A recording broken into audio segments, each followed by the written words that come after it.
Guys मैं second year में आ चुकी हूँ पीएचडी के।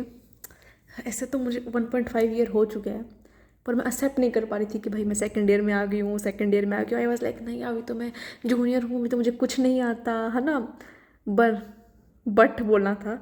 तो पर जब जैसे जैसे आप बड़े होते हो पीएचडी की लाइफ में, अब जब आपको लगता है ना कि जब आप जूनियर थे यार, इनको सब कुछ कैसे आता है, इनको हर चीज़ कैसे पता है, इनको सब कैसे, आपको कोई नहीं बताता कि यार हमें कैसे पता। कहते पढ़ो पढ़ो पढ़ो, क्या पढ़ो, कहाँ पढ़ो, कुछ नहीं।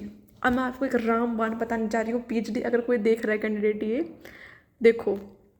जब आप पेपर पढ़ते हो ना, तो एक कोई इंडियन साइंटिस्ट ऐसा होता है जिसके बहुत सारे उस मतलब आपकी फील्ड में, आपको ऐसा कुछ भी अथू अथू नहीं उठाना, जो आपकी फील्ड जिसमें आप काम कर रहे हो उसका एक ऐसा साइंटिस्ट, इंडियन साइंटिस्ट, और आप और दूसरा कोई फॉरेन साइंटिस्ट एक उठा लो जिसके अंदर उसने पोस्ट डॉक करी हो, जिसका पूरा काम आपके काम से मैच करता हो।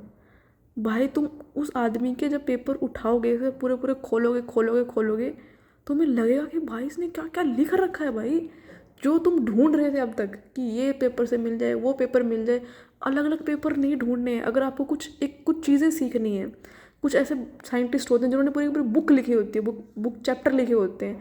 ऐसे ऐसे ऐसे पेपर, मैं अभी पेपर पढ़ रही हूँ, मैं बताती हूँ क्या पेपर है। मैं पूरी पीएचडी में मैं दुखी हो रखी थी कि कहाँ से पढ़ूँ, कैसे पढ़ूँ, लोगों ने क्या रिसर्च कर रखी है। अब ये देखो, ये अरे ये तो वो साइंस लग गई यार, इसमें तो लेफ्ट टू राइट दिख रहा है कि मैं बैक कैमरा कर रेफरेंस इलेक्ट्रो डायलमा इन energy conversion electrolyte, right versus wrong versus ये जो भी है ना। मतलब पूरा इस बंदे ने एक रेफरेंस इलेक्ट्रोड का पूरा पेपर लिखा हो कि आपको कौन सी रेफरेंस इलेक्ट्रोड चूज करनी और कौन सी रेफरेंस इलेक्ट्रोड चूज नहीं करनी चाहिए।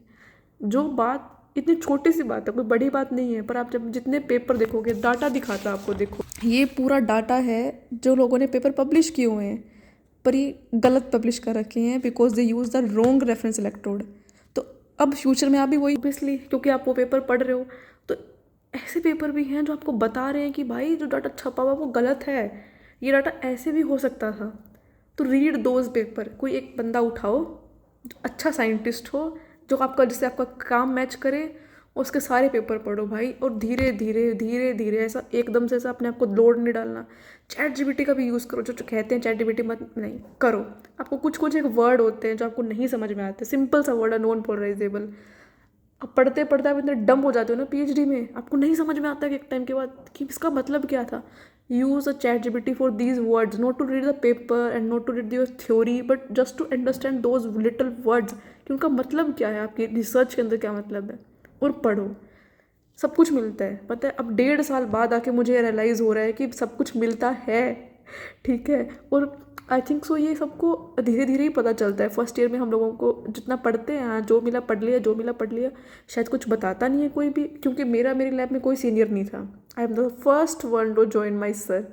तो मुझे कोई ऐसा सीनियर नहीं मिला जो मुझे ये बताए कि ये पढ़ना चाहिए, ये नहीं पढ़ना चाहिए। तो जो मेरे मन में आता मैं पढ़ती गई, जो मेरे मन में आता बस आपको पढ़ना है। क्योंकि जब आप पढ़ोगे ना तो आपको धीरे धीरे समझ में आएगा।